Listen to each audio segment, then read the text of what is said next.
Hey everybody, it's Eden. I hope you're doing very well. Last year James and I went to Italy and I've got so much footage to go through and I'm not sure when I'll have the time to edit it all, so I thought I'd just show you a little bit of Verona. I especially want to show you Juliet's house and Juliet's tomb and talk a bit about the story of Romeo and Juliet. I loved studying Shakespeare and it was one of my favorite classes, so when we planned our trip to Italy, I knew we had to visit Fair Verona, the setting of Shakespeare's famous play and the home of the star-crossed lovers.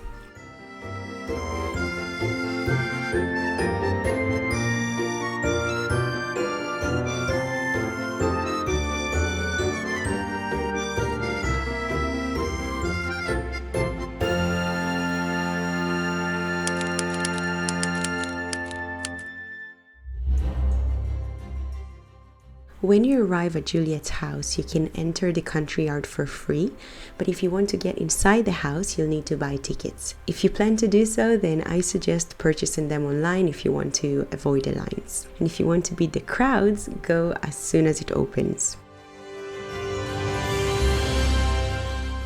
A popular tradition here is to touch the statue of Juliet's breast and hand for good luck in love.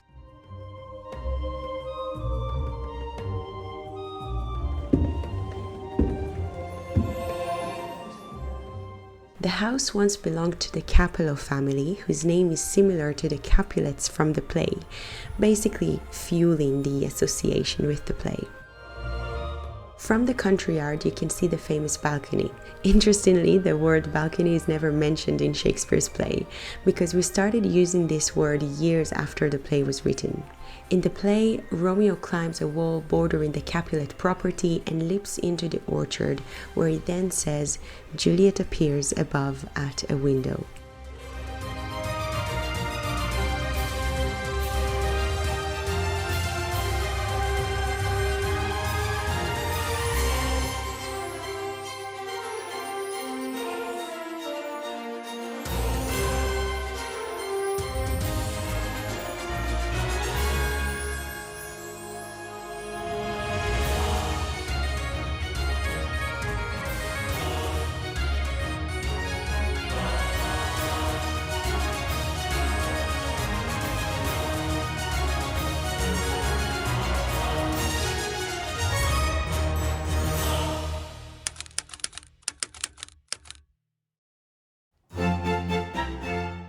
On the way to Juliet's house, we stumbled upon a beautiful Harry Potter store. If you're into Harry Potter, I highly recommend stopping by. I'll add all the links and locations in the description box below.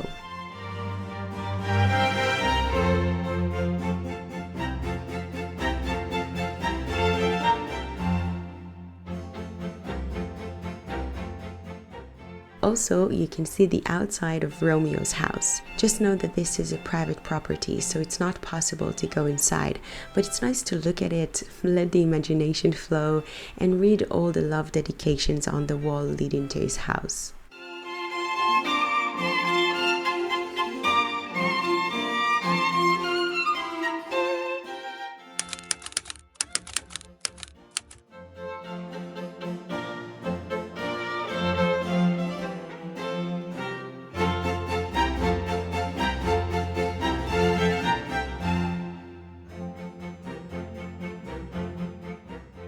Juliet's tomb is not as touristic as her house, so it's even more of a reason to go there as it doesn't get crowded at all. I'm really happy I went there and there's a lot to see.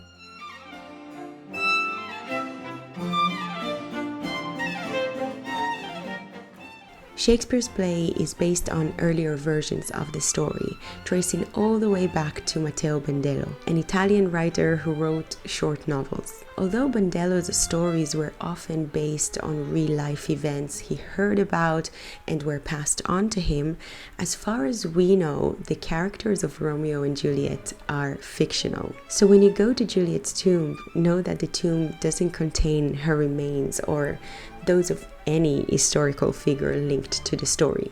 The sarcophagus often shown to visitors is empty and serves as a symbolic monument rather than an actual grave.